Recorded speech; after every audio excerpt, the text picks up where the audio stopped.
sube hacia el Ecuador, alcanza el máximo en zonas subtropicales y justo en el Ecuador la salinidad vuelve a bajar, que están los máximos al norte y al sur, porque llueve más. Llueve más y la salinidad es algo más baja. Bueno, el mar, como todo el mundo sabe, es el origen de la vida. La vida se originó... Perdón. La vida se originó en los mares hace unos 4.000 millones de años y durante mucho tiempo ha sido exclusivamente marina. Hasta hace solamente unos 450 millones de años, de los 4.000 que lleva la vida en la Tierra, empezó a colonizarse los continentes. Es decir, que en la mayor parte de la historia la vida ha sido exclusivamente marina. Y la vida en el mar tiene peculiaridades. Una de ellas es que los productores, las plantas principales son microscópicas. Es el fitoplancton, que es responsable del 70% del oxígeno que respiramos. Es decir, es muy importante su producción. Pero además no está distribuido uniformemente, sino que hay zonas de alta producción, que son zonas de afloramiento, las que veis ahí rojo en la figura, el Sáhara, Namibia, Perú, y hay otras zonas que tienen productividad al nivel de los desiertos, muy poco productivas. Eso es una característica también de cómo se estructura la vida en el mar. Pero el ambiente marino es bastante más favorable, por ejemplo, para las crías, para los embriones, que el ambiente terrestre. En tierra, nosotros, los mamíferos, tenemos que proteger a los embriones con placentas, para que no se desequen, para que estén en un ambiente líquido y demás. En el mar hay muchos organismos que el viviparismo o el oviparismo no es muy frecuente, y hay muchos organismos que liberan larvas al medio, porque el medio no es tan agresivo. Y además esas larvas, muchas de ellas tienen poco movimiento y se desplazan por las corrientes. Son las corrientes las que desplazan estas larvas y favorecen la dispersión de los organismos y la colonización de nuevos hábitats. Estas corrientes, este movimiento, también es importante para algunos animales. En tierra los animales tienen que moverse para cazar, para comer, para conseguir alimento. En el mar hay organismos que están quietos y simplemente recogen lo que las corrientes les traen. Son estos animales que tienen aspecto de plantas, como los corales, muchas especies filtradoras y demás, que recogen el alimento que les acercan las corrientes. Una característica del medio marino también es que es mucho más denso que el aire, y esto hace que haya una sensación de ingravidez para muchos organismos. No es necesario tener estructuras de sostén, como se tiene en tierra, para mantener erguidos los organismos. Por ejemplo, esta es una alga, un macrocistis de las costas de California, que puede alcanzar 40 metros de altura y pesa solo 50 kilos, porque no tiene esas estructuras de sostén para mantenerse erguida, simplemente tiene unos flotadores que es lo que la mantienen levantada en las corrientes. Un árbol de la misma altura tendría que pesar 7 toneladas, 7.000 kilos. Es decir, porque necesitan lignina para no colapsar, para no romperse por el peso. Esto también favorece que hayan organismos de mayor tamaño que en la Tierra. Todo el mundo conoce las ballenas, pero bueno, también hay algunos otros invertebrados, como este cangrejo japonés o los arquiteutis, estos grandes calamares que alcanzan grandes tamaños. También es muy importante en el mar las especies que llamamos bioingenieras, las especies que construyen un hábitat para otras especies, porque de estas especies dependen muchas otras especies. Todos conocemos los arrecifes de coral, por documentales y demás, pero aquí tenemos comunidades equivalentes. Nuestra pradera de Posidonia tiene el mismo papel de servir de hábitat para muchas otras especies y incrementar la biodiversidad.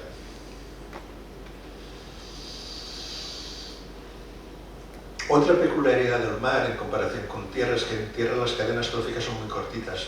Tenemos plantas, herbívoros y carnívoros. Y podemos poner un carroñero, si tenéis un buitre que se alimenta de tal. y ahí se acaba la cadena. En el mar tenemos fitoplancton, tenemos zooplancton herbívoro, zooplancton carnívoro, peces filtradores que se alimentan de este zooplancton, calamares o peces más grandes que se alimentan de estos, luego al final tiburones o atunes y demás, que son cadenas mucho más largas y mucho más complejas. Algunos de estos organismos pequeñitos de zooplancton se alimentan de huevos de peces, de huevos de atunes, y un bicho que no llega a 1 centímetro de tamaño está alimentándose de atunes que cuando crezcan tendrán 300 o 400 kilos, pero esta complejidad no se da en sistemas terrestres. Y lo que tenemos en el mar es muchos ambientes diferentes. Los organismos que están en el fondo, que es lo que llamamos bentos, que son los organismos que vienen en contacto con el fondo, y los que están en la columna de agua nadando, lo que llamamos el ambiente pelágico. Y en ambos casos hay una gradación por profundidades. Las zonas superficiales con luz, con organismos fotosintéticos, las zonas en penumbra, las zonas en oscuridad total, tienen menos alimento y eso va haciendo que los organismos vayan cambiando y adaptándose a cada uno de estos ambientes. Este es un esquema de organismos en el mar, no está a escala, pero es para presentar lo que es la biodiversidad marina. Tenemos los organismos del plancton, que son microscópicos, y solo representan el 4% de la biodiversidad marina. Si miramos los peces y los organismos que nadan, peces, ballenas, calamares, son muy importantes para nosotros, pero solo representan el 1% de las especies, son relativamente poco importantes en número de especies. Y donde tenemos la gran riqueza, la gran diversidad es en los bentos, los organismos que viven en el fondo, porque se adaptan a diferentes granulometrías, a diferentes profundidades, a diferentes niveles de exposición y demás, y hace que sea muy variado.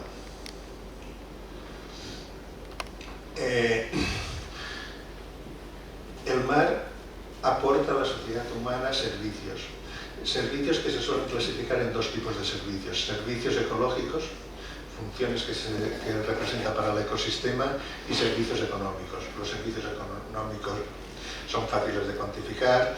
Tenemos el alimento, la pesca, la acuicultura, tenemos los puertos y el transporte marítimo, tenemos el turismo.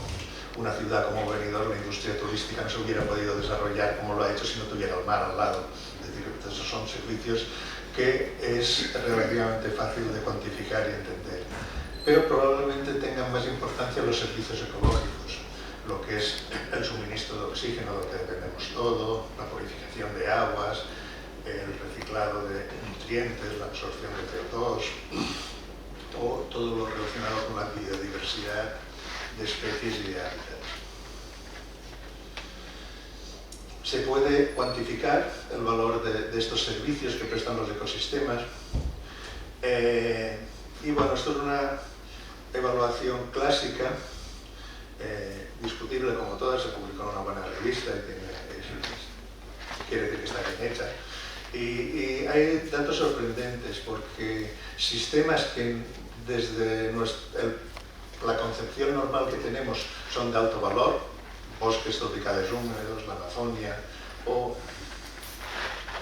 estos de aquí, o los arrecifes de coral, tienen mucho menos valor que producen menos valor por hectárea y año que nuestra pradera de Posidonia, por ejemplo, que no la tenemos en los grandes biomas, o al menos no es tan famosa. Bueno, tenemos muchos ecosistemas que tienen su importancia, que nos proporcionan servicios, pero están sometidos a impactos. ¿Por qué hay impactos sobre el medio marino? Primero, porque cada vez somos más y estamos vivos. Y luego eso hace que haya vertidos de aguas residuales, que haya obras costeras, que haya muchos usos recreativos, que necesitamos agua, usamos energía, necesitamos recursos y pescamos. Entonces todo eso va generando impactos sobre el medio. Intentaré repasarlos rápidamente porque no tenemos mucho tiempo, pero nombrar algunos. Bueno, esta es la evolución de la población mundial. Lleva tiempo aumentando y las previsiones son que seguirá aumentando al menos hasta final de siglo. Es decir, que digamos, ya los escenarios hacia final de siglo divergen, hay unos más optimistas, otros menos optimistas, pero bueno, en principio lo que está claro es que las previsiones son que vamos a ser todavía más de los que somos. Y además, la población se tiende a concentrar en las zonas costeras. Si veis donde esta es una foto de luces por la noche, donde más luces hay en toda la línea de costa, está el Nilo, que también tiene una alta densidad de población, pero bueno, pero normalmente donde se concentra la población es en la zona más cercana a la costa, en los primeros kilómetros desde la costa se concentra la mayor cantidad de población, y esto hace que la presión sobre ecosistemas costeros sea más importante. ¿Qué problemas genera esto? Lo primero es la eutrofización. La eutrofización es el vertido de aguas residuales urbanas, mejor o peor tratadas, y a veces también complementado con el vertido de la escorrentía agrícola, también fertilizamos y también lleva nutrientes al mar, o el tema de la acuicultura, el pienso que no se consume, las excreciones de los peces y demás también son aportes de materia orgánica y nutrientes que provocan eutrofización. Estas son imágenes de diferentes praderas, una por aguas residuales, otra por acuicultura y demás, eutrofizadas, muchos epífitos, regresión de la pradera, anoxia en el sedimento. Entonces, un poco lo que produce este tipo de situaciones. ¿Qué podemos hacer? Usar mejor los abonos en la agricultura y el pienso en la acuicultura. Normalmente se fertiliza en exceso y las plantas no pueden absorber ese exceso de nutrientes y es lavado por la escorrentía. O en el caso de la acuicultura se van mejorando los sistemas de alimentación, pero tradicionalmente se perdía bastante pienso en la alimentación y además en el caso de la acuicultura lo que hemos hecho ha sido desplazar las jaulas hacia mar abierto. Cada vez las estamos alejando más de la costa, pero a lo mejor nos hemos quedado cortos. Es decir, tenemos algunos estudios que indican que la dispersión de nutrientes desde las jaulas es bastante mayor.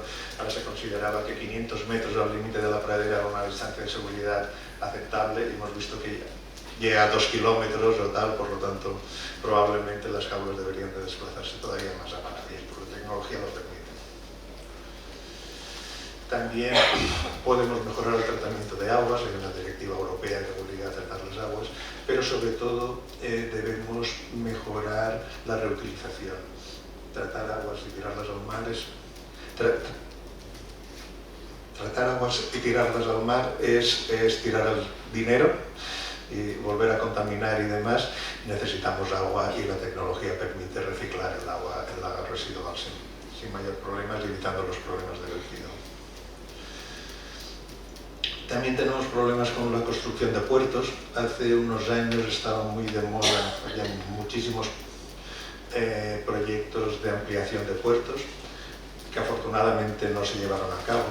Este es un proyecto que había en el caso de Altea. Básicamente era duplicar el puerto de Altea, hacer al lado otro igual.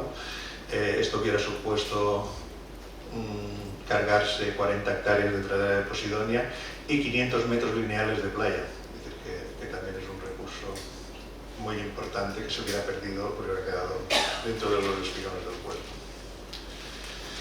Bueno, somos muchos, queremos ir a la playa y no cabemos. Entonces, hacemos muchas veces playas artificiales. Se aporta arena, esa arena es lavada por los temporales, por el oleaje y acaba enterrando las praderas y demás y tal, claro. Entonces, bueno, los impactos de las playas dependen un poco de cuánta arena se eche y de qué características tenga la arena. Si tiene más sedimento fino, más fango y más materia orgánica, es peor que si es más limpia. Y cuando se draga del mar suele tener fango y todo suele tener materia orgánica. Por supuesto, no es aconsejable hacer playas artificiales, regeneraciones delante de zonas con pradera de Posidonia. Por ejemplo, un sitio fatal para hacer una regeneración de playas sería Benidorm. Benidorm tiene playas porque tiene una pradera de Posidonia superficial muy buena que la protege. Si echas arena, matas la posidonia que te está protegiendo la playa, vas a tener más erosión y vas a tener menos playa, es decir, aunque parezca una contradicción. Bueno, tenemos también, si somos muchos, tenemos actividades de ocio y aparentemente las actividades de ocio, pues un barquito que sale y echa el ancla, o un buceador que sale a bucear, o un pescador recreativo, no genera mucho impacto. Uno no, pero muchos sí. Y sobre todo en zonas donde se concentran, que a veces son zonas protegidas, donde van muchas las embarcaciones o muchos buceadores, pues el impacto puede ser considerable. Solo he puesto un ejemplo de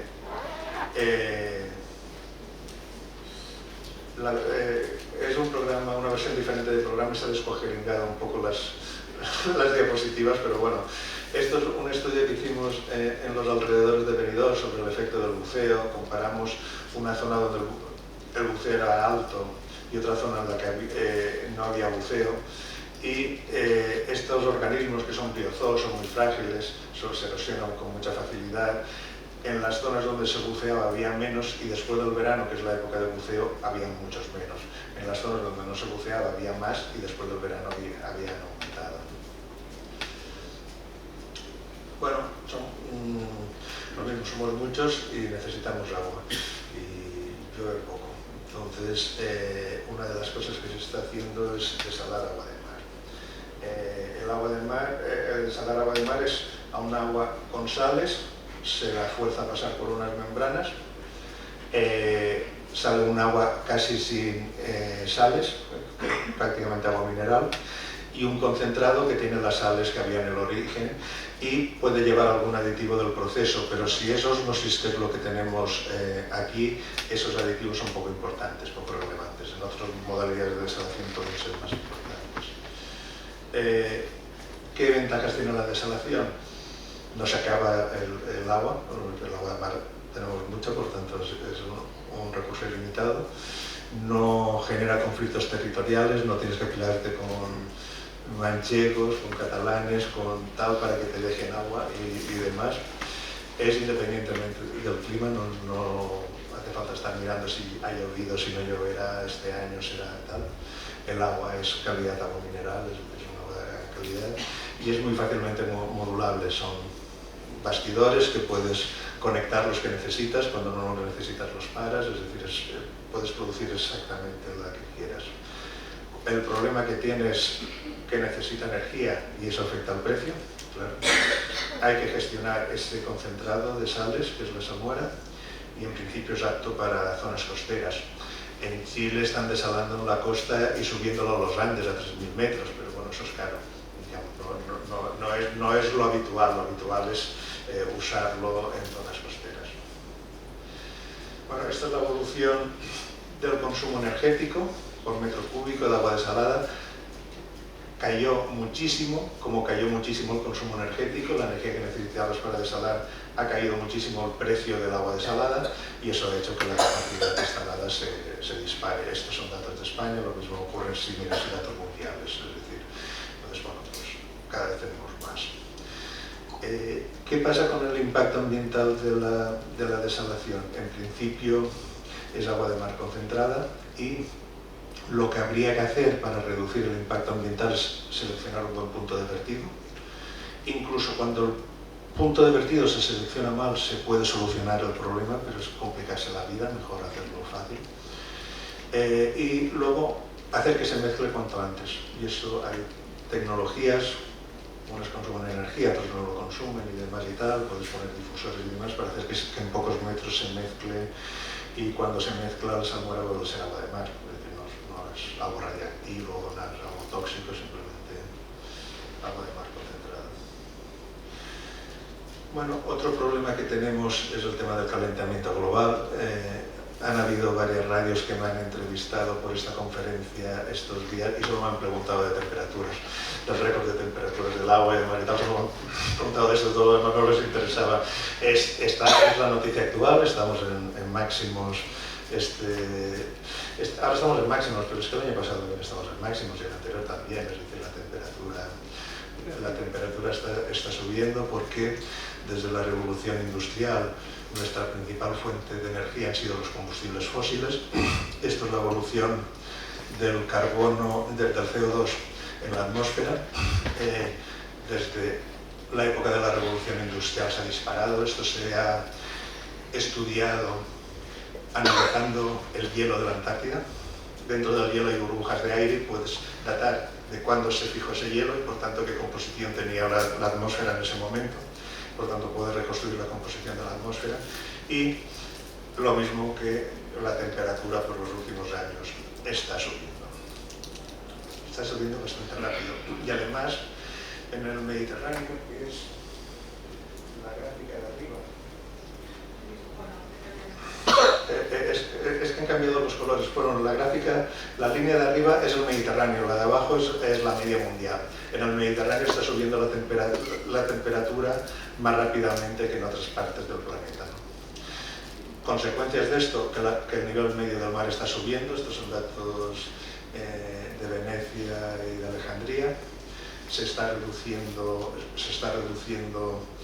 la superficie de los casquetes polares, pero sobre todo el aumento del nivel del mar no es tanto por el deshielo, sino porque el agua más caliente ocupa más volumen. Por tanto, si calientas el agua hay una expansión térmica y eso hace que ocupe más, ¿vale? Más temperatura en los océanos quiere decir más energía quiere decir más fenómenos meteorológicos extremos. Aquí sufrimos el año pasado una dana tremenda y tenemos probabilidades de que vuelva a pasar, porque cuanto más caliente está el agua, más evapora y si se dan las condiciones de precipitación puede caer mucha agua en un poco de tiempo. Y a nivel de especies se está produciendo un desplazamiento de especies. Aquí cada vez tenemos más especies de aguas cálidas y menos especies de aguas frías. Está cambiando la fauna. Tenemos más gamba blanca, que es una especie y tenemos menos cigalas. Entonces, bueno, y esto está cambiando lo que pueden pescar los pescadores, lo que vemos aquí, están cambiando los ecosistemas. Algunas especies que entran como la gamba nos viene muy bien porque le da un rendimiento a la pesca y nos la comemos y está muy rica. Otras especies pueden generar otro tipo de problemas, ¿no?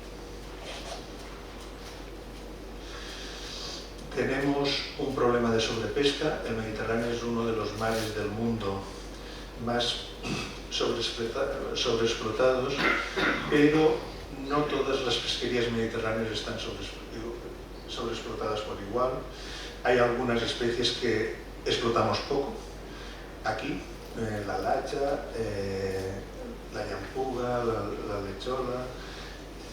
En algunos países, en Argelia, la lacha es muy apreciada, más cara que la sardina. Aquí a veces pescamos algo para vendérsela a los portugueses, pero no nos gusta, no la comercializamos y demás, por tanto hay poca presión sobre ella.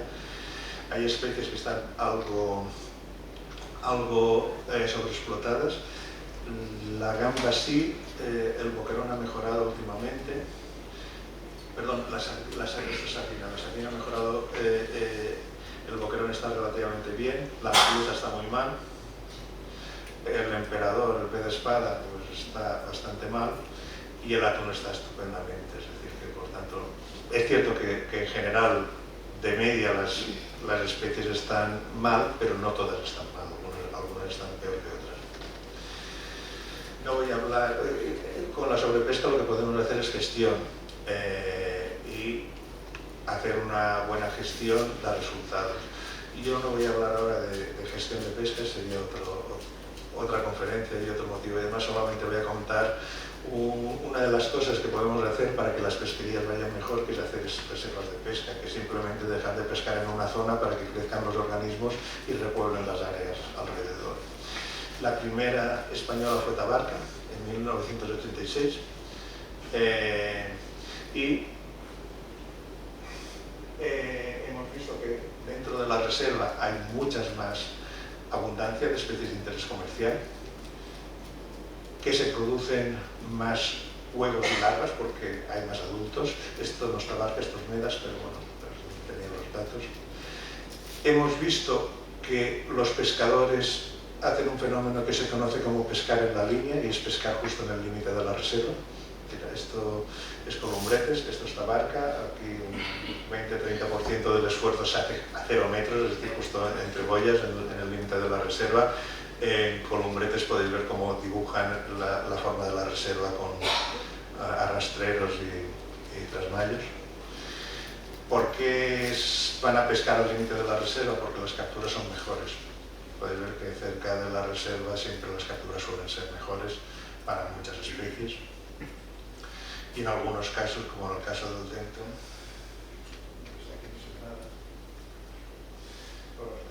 aquí se debería de ver la evolución de las capturas de Denton, que es una exponencial, es decir, han aumentado muchísimo los desembarques de Denton. También, como en otros casos, cerca de la reserva se pesca mucho más que cuando te alejas de él.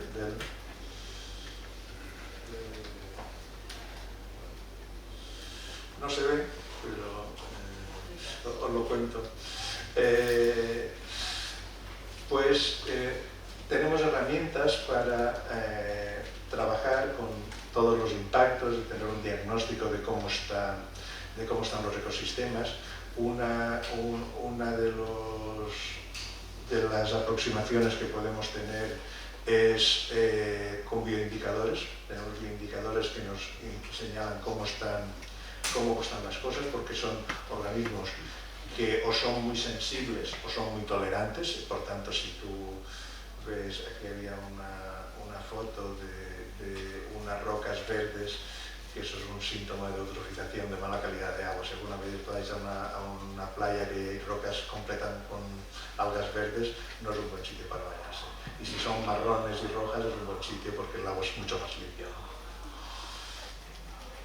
Bueno, en base a estos bioindicadores podemos determinar, se establece lo que es este índice de calidad ecológica de las masas de agua, que permite, según cómo se comportan estos bioindicadores, ver las zonas azules que están muy bien, verdes que están bastante bien, amarillas que no están tan bien, y por tanto que serían las zonas en las que debemos de intervenir para mejorar la calidad de agua. Y bueno, esto es la evolución de las praderas de Posidonia oceánica en la provincia de Alicante en los últimos 20 años. Esto es un trabajo que hicimos en colaboración con el Instituto de Ecología Litoral, que tiene una red de seguimiento de las praderas y demás.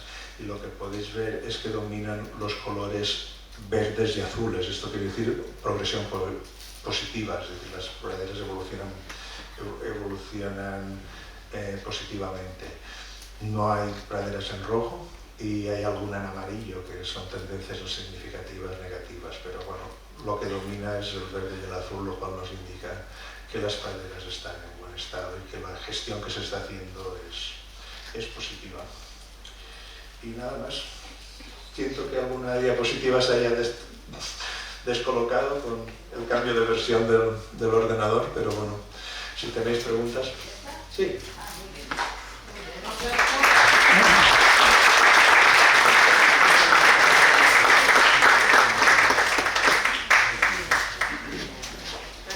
Hay que grabar los 10 minutos primero. Se nos pasa.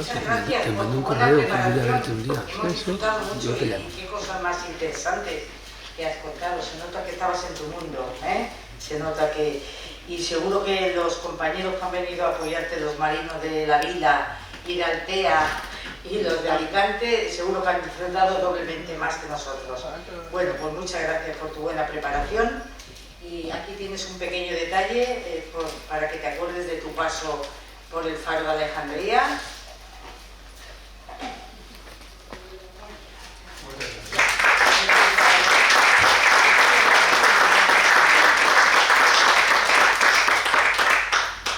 Gracias a ti. Y antes de empezar con las preguntas, os diré quién viene dentro de 15 días. También es interesante el tema. Vendrá Lorenzo Cervera Rostol y nos hablará sobre el arte del protocolo, claves para el éxito. Él es coordinador del protocolo institucional y ceremonial. Es una persona que lleva 40 años en el tema, o sea que la conferencia seguro que la hará también muy bien. Y ahora vamos a empezar con las preguntas. Uno a uno. Sí, levanta la voz, por favor, y te oímos mejor.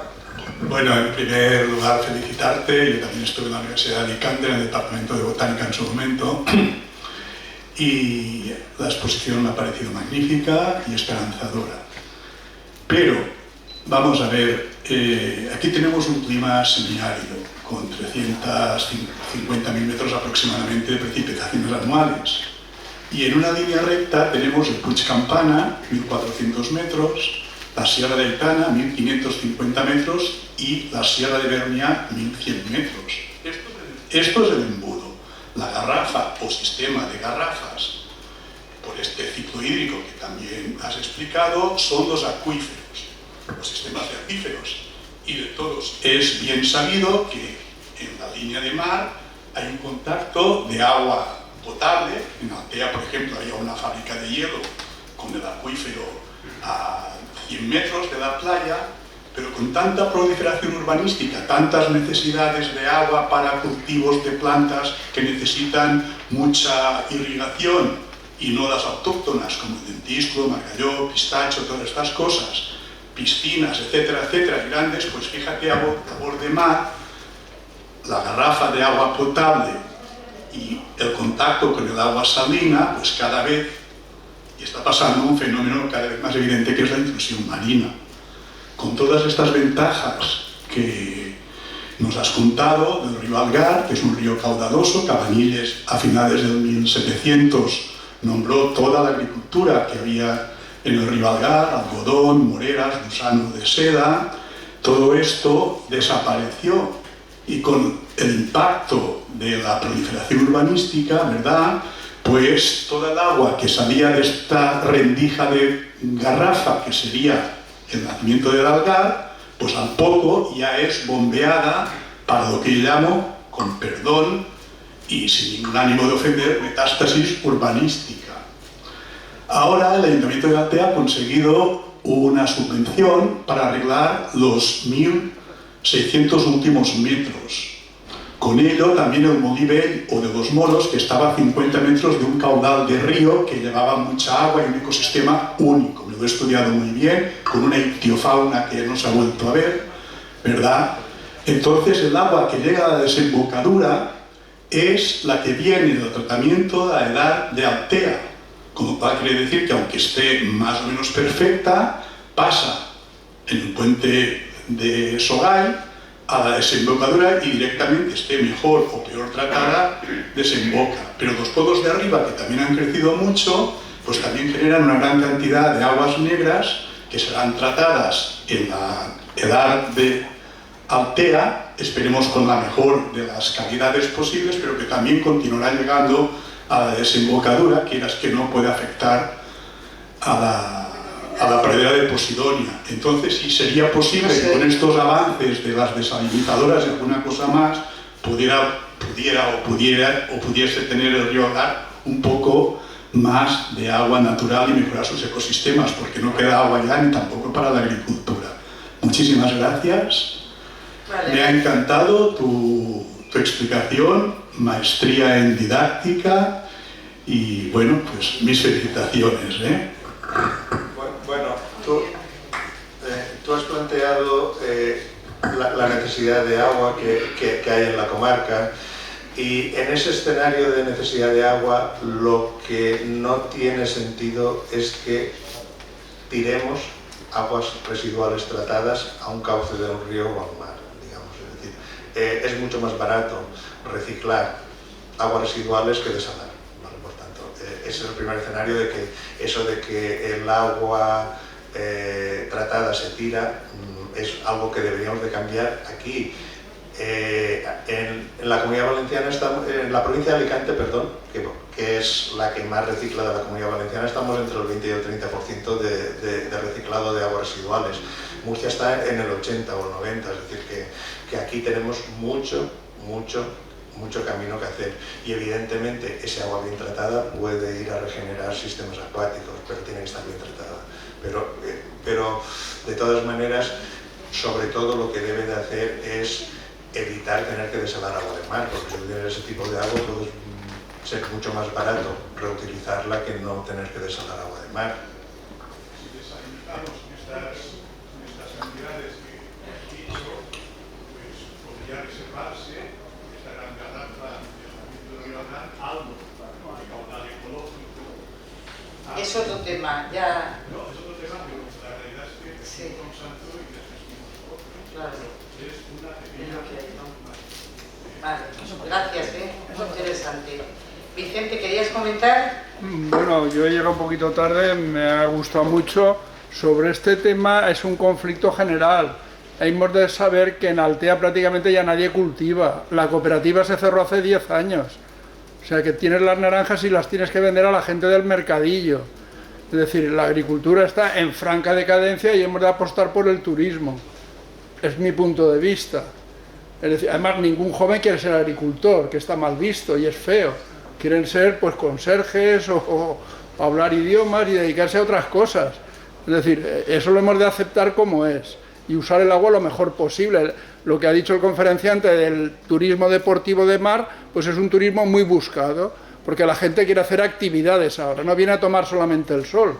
Quiere nadar, quiere bucear, alguno quiere pescar, yo no estoy de acuerdo, pero que bueno, hay que conjugar eso y conjugarlo bien, porque todos no podemos ser funcionarios como estos señores. Resulta que somos empresarios y hemos de ganarnos la vida, que es otra cosa. Es decir, bueno, esa es mi opinión y felicitarle. Sí, a ver, la actividad económica va cambiando con el tiempo y las actividades principales ahora no son las de hace unos años. Benidorm era un pueblo de pescadores. No, tampoco, era de almadraberos. Bueno, es un tipo de pesca. Es un tipo de pesca, es decir, que bueno, pues ahora ha cambiado y se dedica a otra cosa, es decir, pero bueno, que las actividades van cambiando con el tiempo, lo que hay que hacer es gestionarlas, es decir, porque toda actividad tiene que tener cierto control. Antes ha salido el tema de las urbanizaciones, es decir, antes decíamos que no podíamos hacer más urbanizaciones porque no teníamos más agua. Ahora es mentira, con la desalación, una urbanización que no tenga agua hace su desaladora y le encarece nada el precio de los pisos. Por tanto, el agua ya no es el limitante. Esto no quiere decir que tengas que hacer todas las urbanizaciones que quepan en el territorio, habrá que poner algún límite, pero ese límite ahora mismo ya no es el agua, tendrá que ser otro. Sí, es que es lo que tiene el micrófono, ¿podrías comentar? Sí. Muy buenas. Yo llevo 30 años en el mundo del buceo. He hecho muchas actividades y cosas con el Colegio de Biólogos de Madrid. Y efectivamente uno de los profesores me dijo que el buceador más ecológico es el que no bucea. Bien, ¿cómo podemos, coincidiendo con eso, con todas las actividades culturales, sociales que se hacen, lo que dices tú, sobre todo los barcos que destrozan la Posidonia mucho más que los buceadores, cómo se puede mejorar que no se carguen o que se desarrolle, que aumente las praderas de Posidonia? José Luis. Bueno, voy a empezar metiéndome con tu negocio. Es pasión. Sí, bueno, no, pero es decir, hemos trabajado también en buceo y se pueden hacer cosas para reducir el impacto del buceo. Por ejemplo, cuando se da un briefing antes de bucear y se le recuerda a la gente que se tiene que lastrar bien, que no va a arrastrarse por el fondo y demás, el número de contactos con el fondo disminuye drásticamente. Es decir, que algo que se puede hacer habitualmente en los centros de buceo reduce muchísimo el impacto del propio buceo y a fin de cuentas no estropear las gorgonias, los briozoos, las cosas que van a haber. Sobre Posidonia hay poco impacto, sí que lo hay con el aleteo y demás, del buceo, pero hay impacto sobre otras especies. Entonces, y ese impacto se puede gestionar y se puede reducir, ¿vale? El problema que tiene la Posidonia es que crece muy poco, muy lento y muy mal. Por tanto, no hay que pensar en qué hacemos para recuperar la Posidonia, tenemos que pensar qué hacemos para no cargárnosla. Es decir, porque cuando pierdes una hectárea de Posidonia no la vas a plantar. Ahora hay muchas empresas que hacen marketing diciendo que han plantado unos cuantos metros cuadrados de Posidonia, pero realmente eso ecológicamente es ridículo. Es decir, Entonces, lo que hay que hacer es, con toda esta gestión que se está haciendo, mejorando el tratamiento de aguas, mejorando el tema del fondeo de las embarcaciones, con todo este tipo de actividades, y has puesto los resultados de la evolución de las praderas en la provincia de Alicante. Es bueno, es decir, lo que hay que hacer es evitar cargárnosla.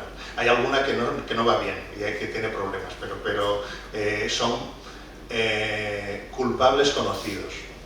Por ejemplo, la ampliación del puerto de Alicante hizo una destroza tremenda en las praderas que hay al sur del puerto de Alicante y demás, en el año 2008 creo. Entonces cuando hay problemas sabemos cuáles son, pero lo que hay que hacer es evitar ese tipo de problemas, no pensar que vamos a plantar como quien planta unos arbolitos y recupera una pradera. Los arrecifes artificiales, los dijiste. Arrecifes artificiales hay de varios tipos. Nosotros hicimos arrecifes artificiales hace años, porque hace años un problema que teníamos, que ya no tenemos, es que había pesca de arrastre ilegal en pradera de Posidonia y esto generaba un impacto muy fuerte. La vigilancia no era buena y entonces los barcos de arrastre se metían a arrastrar en pradera de Posidonia y demás, entonces hacíamos arrecifes antiarrastre, es decir, que eran bloques de hormigón muy pesados que si entraba un barco se dejaba la red y al final no entraban. Entonces aquellos eran muy útiles, fueron útiles en aquel momento para impedir que se entrara en pradera. Ahora esto ya no hace falta porque hay unos sistemas de UMS que controlan la posición de los barcos y demás y tal, con lo cual ya no hace falta ese tipo de medidas tan drásticas. Y luego estos arrecifes ecológicos que alguna empresa vende a los ayuntamientos diciendo que va a aumentar la diversidad y demás, ecológicamente tienen poco sentido. Es decir, queda bien como por hacer un marketing para decir qué tal, como concienciación, como educación, pero en realidad es poco relevante en términos de funcionamiento del ecosistema. Aquí este señor y después. Bueno, enhorabuena por la charla, José Luis. Yo soy miembro de la Junta Rectora del Parque Natural de Serra Helada por asociaciones de la conservación y entre ellos Ecologistas en Acción, Xeriguer, Silverlife. ¿Por qué no se habla de estudios de carga? Porque, por ejemplo, antes el compañero estaba hablando de turismo, ¿no? Hay que reinvertir, por ejemplo, la economía hacia el turismo, pero aquí no se habla de estudios de carga, ¿no? Había una propuesta hace 7 años para hacer una reserva marina en Serra Helada, el borrador era como 10 inmersiones de buceo al día, y claro, eran muy poquitas para todas las empresas que se dedican al buceo, y entonces ahí se ha quedado, ¿no? Hasta que venga a lo mejor la Unión Europea e imponga esas reservas marinas con las condiciones que van a ser no del agrado de todo el mundo. ¿Por qué hay tanta reticencia a ese estudio de carga? A poder estudiar, por ejemplo, en la Calamina tenemos 8 boyas ecológicas, ¿por qué no poner 500? ¿No? ¿O por qué no poner 1000? ¿O por qué no se estudia cuántos turistas caben en Benidorm? ¿O cuántos buceadores caben en Serra Helada? ¿No? Quería saber tu opinión. Básicamente porque es un problema filosófico, de decidir cuál es el nivel de impacto que estamos dispuestos a tolerar sobre un ecosistema y esa respuesta va a ser diferente para cada usuario. Tú tendrás un nivel de carga diferente que el que tendrá un empresario y el que tendrá un alcalde, es decir, por tanto, no hay un criterio científico que diga esto es aceptable o esto no es aceptable. Esto por una parte, pero luego para regular actividades, por ejemplo el buceo en medas empezó sin regulación y se disparó a unos niveles bestiales que se lo estaban cargando todo y entonces se intentó regular, pero claro, había ya muchas empresas que hacían muchas inversiones y demás, aquello fue una guerra bestial con un sector con un poder económico tremendo. Y entonces, bueno, se pusieron unos límites de 2000 inversiones al día y demás y tal. Bueno, pero no, se puso de 500, desde 2000 eran las que tenían, 2000, 3000 eran las que tenían de normal y demás, y se rebajó y aquello pareció una guerra. Entonces, lo que es mejor en estos casos es, antes de que se desarrolle hasta el infinito una actividad, poner un límite suficiente para los que lo están en ese momento explotando la zona y demás y tal, incluso que puedan crecer y demás, pero antes de que llegue a estos niveles tal, porque si la actividad crece hasta llega un momento que no la puedes parar, es decir, es algo que ya van con... Las motos de agua. Hay más, pero nadie lo para. Sí, pero él no sabe nada de eso. Ah, no. Pero las ha visto y las ha sufrido. Pilar y después el señor Pilar y el señor del fondo. Bueno, en la conferencia has hecho mucho hincapié en que somos muchos, cada vez somos más, y esto genera un impacto terrible, ¿no? A mí me preocupa mucho el tema de las danas. Hay danas por todo el mundo. Ahora tenemos la última en Texas. Yo no sé si las danas son provocadas, porque, por ejemplo, el caso de Valencia no llovía. Valencia eran las presas las que inundaron absolutamente todo y nadie dice nada. Entonces, ¿por qué no se dice que eran las presas? Es decir, ¿las danas son provocadas? Me vas a decir que no, seguro. Perdona, pero ¿y si no son provocadas, cómo las podemos evitar y por qué hay tantísimas? No lo entiendo. Muchas gracias. A ver, la temperatura está subiendo y está subiendo porque cada vez hay más CO2 en la atmósfera y hay más CO2 porque lo quemamos y demás. Que el agua esté más caliente es más agua que se evapora, por tanto la probabilidad de que caiga toda punta, porque hay más agua en la atmósfera, está ahí. Entonces no se puede afirmar que la dana de octubre fue provocada por el cambio climático y demás y tal, pero que el cambio climático aumenta la probabilidad de que fenómenos como estás comprando papeletas para que te toquen. Ya no sabes si te ha tocado porque has comprado papeletas o porque te tenía que tocar de todas maneras, digamos que eso es lo que nadie puede demostrar causa-efecto. Pero lo que sí que hay es que la probabilidad de que ese tipo de fenómenos ocurran está. Claro, si estamos en un escenario que ese tipo de fenómenos es más probable, pues hay determinadas políticas, por ejemplo, construir en zonas inundables, tal y demás, que no se deberían hacer porque la probabilidad de que, como decía mi suegro, que el agua saque las escrituras y diga por dónde iban las ramblas, es decir, cuando la gente tiene, pues la tienes ahí, ¿no? Buenas tardes. Buenas tardes. Muy bien. Mi gozo en un pozo. Acabo de leer que la Fundación Ecomar, que está repoblando Posidonia en el Peñón de Ifaz, en el entorno del Peñón de Ifaz de Carpe, no quiere decir que sea cierto, pero digo mi gozo en el pozo por eso, porque puede ser parece ser, por sus palabras, que es un mito. Pone también, y me gustaría que me lo confirmara, que una hectárea de 10.000 metros cuadrados de Posidonia es el equivalente a 10 bosques amazónicos de CO2, para absorber CO2, el dióxido de carbono, de 10 bosques amazónicos. Entonces, mi pregunta es, ¿no merecería la pena, se puede repoblar la Posidonia, aunque sea muy costoso, desalinar, porque, no sé, se hacen tantas cosas que repoblar no creo que sea tan difícil, cuando la finalidad es cojonuda? Sí, a ver, para que os hagáis una idea, un metro cuadrado de pradera en buen estado tiene entre 500 y 1000 plantas por metro cuadrado. Es decir, si tú plantas, ahora estaba viendo que una empresa no sé qué, que lo vendía como un éxito, había plantado 3.000 plantitas de Posidonia. Claro, si esto lo comparas, estás hablando de 3-4 metros cuadrados de pradera en buen estado y demás. Ahora si pones una de aquí y otro allá, pero eso no es una pradera, es otra cosa. Por tanto, ¿cuál es el problema de Posidonia en relación con otras plantas parecidas? Otras fanerógamas como Zostera, yo he trabajado con ella en México y demás y tal, y es una mala hierba. La pones en un sitio y se esparce y crece y coloniza.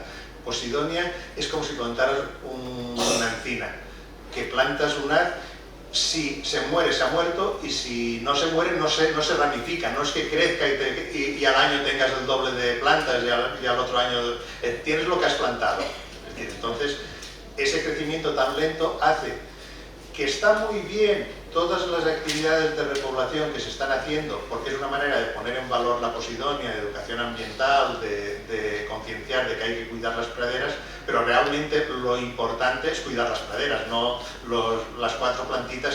Es decir, tú puedes plantar 1 metro cuadrado, tú no puedes plantar 1 hectárea. Es decir, tú no puedes hacer algo relevante ecológicamente con pradera de Posidonia. 10.000 metros no se pueden poner, ¿no? 10.000 metros cuadrados no te dejan. 10.000 metros cuadrados no te dejan hacer. No te dejan poner. Ya me has respondido, claro. Si no te dejan, ¿no? Pepe, ¿querías comentar algo? que trae esos peces que ahora pican, que muerden, porque a mí me mordieron. Yo llevo viniendo muchísimos años aquí y jamás me había mordido un pez. Y he estado 4 meses con la mordedura del pez y no sabían los médicos cómo curarlo. Decían, ¿será un dientecito? ¿Será que es lo que...? Porque 4 meses tratándomelo, imposible. Y jamás había pasado. Y veo que ahora muerden muchos esos peces. Digo yo, es por el agua caliente, porque antes jamás me había picado, no a mí, a nadie un pez. Y ahora sí. En principio no es por el agua caliente, porque los peces que muerden, no sé el que te mordió a ti, no lo vi, pero en principio son dobladas, que son pececitos que están aquí de toda la vida. ¿Por qué se acercan ahora más a la orilla y muerden y antes no lo hacían? Pues no lo tengo claro, pero no son peces nuevos que hayan llegado y que antes no estaban aquí, son peces que han estado aquí toda la vida. Lo que no sé decirte es por qué antes no mordían y ahora sí.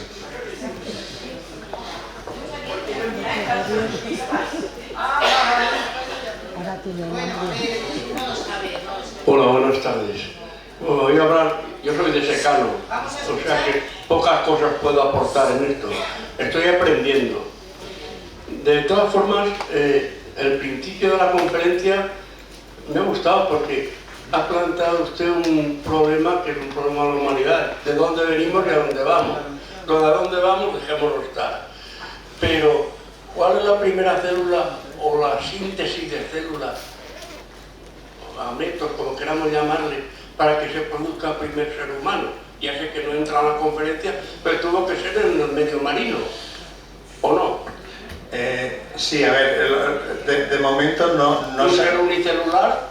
Sí, pero el milagrito digamos, de la vida. la evolución es un camino largo y no se pasa de un ser unicelular a un ser humano. Los primeros organismos que aparecían ahí en la foto, que son los primeros fósiles que tenemos de organismos vivos en el mar de hace unos 4.000 millones de años, estos están ligados a los estromatolitos. Los estromatolitos son unas estructuras que hay en Australia todavía, pero que eran dominantes en los océanos al principio, y son los responsables de que ahora respiremos oxígeno, porque la atmósfera antes no tenía oxígeno, gracias a estos estromatolitos que son formaciones de algas. Ay, perdón. El elemento desestabilizador de todo el sistema ecobiológico, como quieran llamarlo, es el hombre, perdón, el ser humano, para no tener susceptibilidades. El ser humano ha sido el depredador por sistema, porque todos los animales, unos a otros se comen, vamos a llamarle de esta manera para una forma coloquial, unos a otros para alimentarse, para subsistir. Pero el hombre ha desestabilizado todo el sistema. Y pregunto, sin el hombre, ¿el sistema sería más perfecto? No es un problema de perfección, es un problema de que el sistema sería diferente. Es decir, digamos que cada vez que cambia una especie, la nuestra influye mucho, pero también cuando desaparece otra especie, cambian los ladrillos del sistema y la cosa cambia. Es decir, y pueden haber muchas combinaciones de seres vivos y muchas estructuras diferentes. Evidentemente, nosotros influimos mucho en el sistema y si nos apartamos, el sistema cambiaría, por supuesto. Sí, pero el otro sistema, que es el real, es lo que hace que el mundo no cambie, porque el sistema no va a cambiar.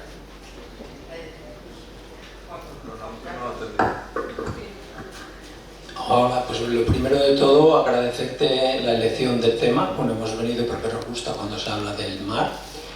Y voy a abrir otro punto de vista más, o añadir, porque aquí pues estamos, cada persona lleva la conferencia a su terreno, o de alguna forma cada uno lo ve desde donde está posicionado.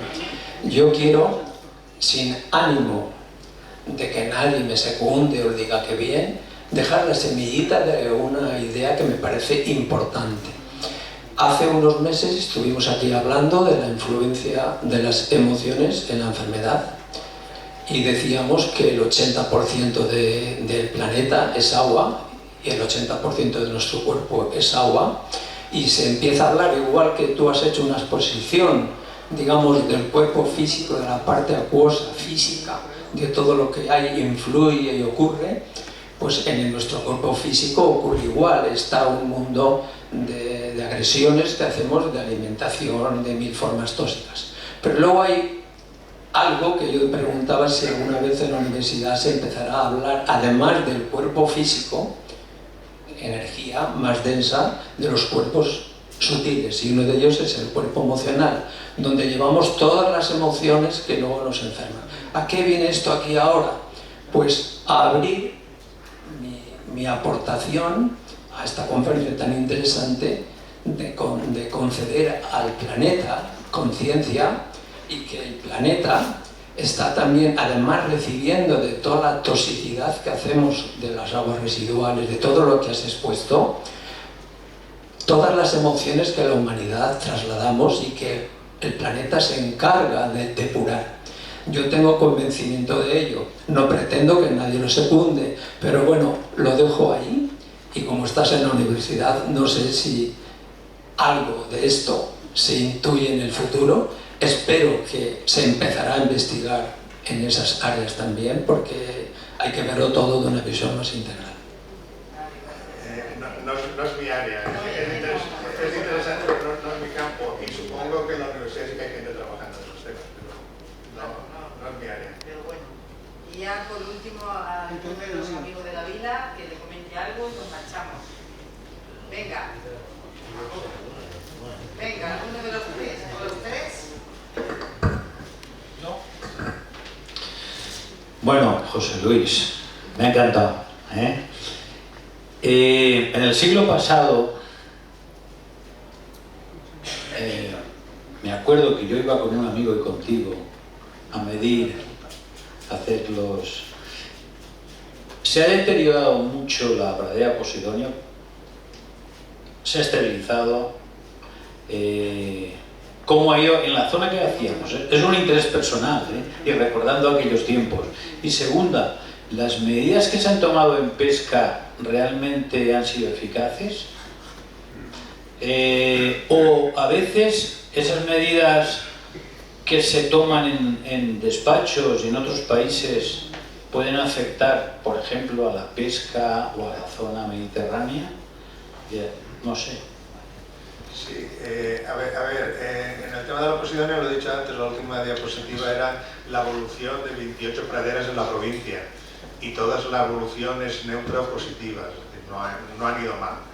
En general, la pradera, la que peor ha ido en la provincia de Alicante es la pradera al sur del puerto de Alicante, por lo que he comentado antes, es decir, pero que en general hay praderas que están mejor y praderas que están peor, pero incluso las que están mal no van a peor. Que en eso yo quiero transmitir un mensaje positivo, es decir, y porque hemos hecho gestión, hay mejores plantas de tratamiento de agua, se han alejado las jaulas de acuicultura, se están haciendo cosas y funcionan. El segundo tema de las medidas de gestión de pesca, unas funcionan y otras no, es decir, como todas pueden ser buenas medidas o malas medidas. Las reservas marinas han funcionado y sabemos que funcionan y demás. Y como supongo que te refieres al plan multianual de pesca de arrastre, que es el que afecta básicamente a la flota de la vila, que el 95 o 97% depende del arrastre y demás, es una medida interesante que se ha aplicado de una manera muy discutible y que está produciendo resultados. El más evidente: con menos días de pesca se está sacando más pescado.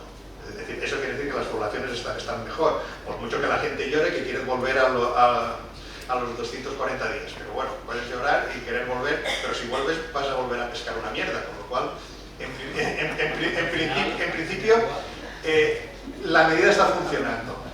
Ahora, de ahí a querer adoptar medidas muy drásticas, lo de los 35 días, pues es una salvajada, es decir, pueden haber medidas que sean una salvajada y que no están justificadas, y que no tienen, pero bueno, si la ruta está funcionando, el MAP está funcionando. Está funcionando con un esfuerzo importante de los armadores y de los pescadores y demás, porque el recorte ha sido drástico, pero si pescas menos, en el mar hay más pescado.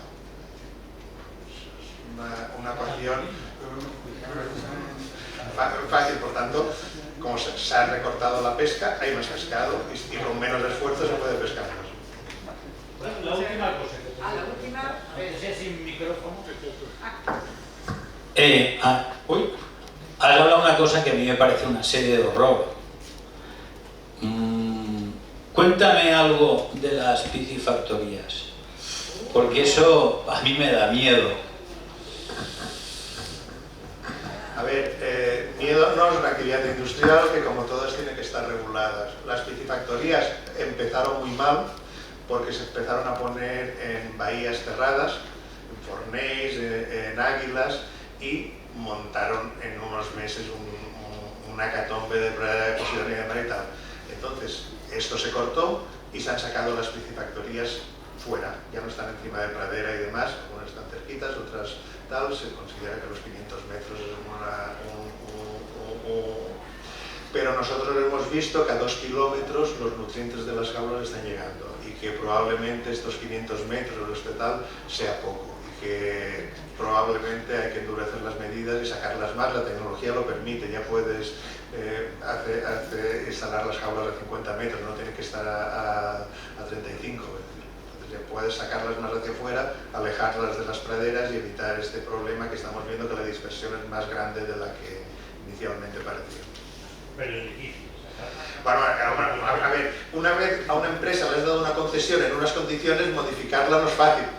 Otra cosa es las nuevas concesiones que vayan en unas condiciones determinadas y que poco a poco se vayan moviendo, pero la otra cosa, cuando a una empresa le has dado una concesión, no puedes directamente retirársela.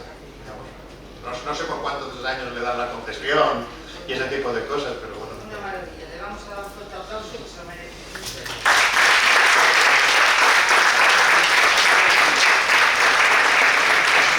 Los amigos que suban a hacerse una foto para que tenga un recuerdo, por favor.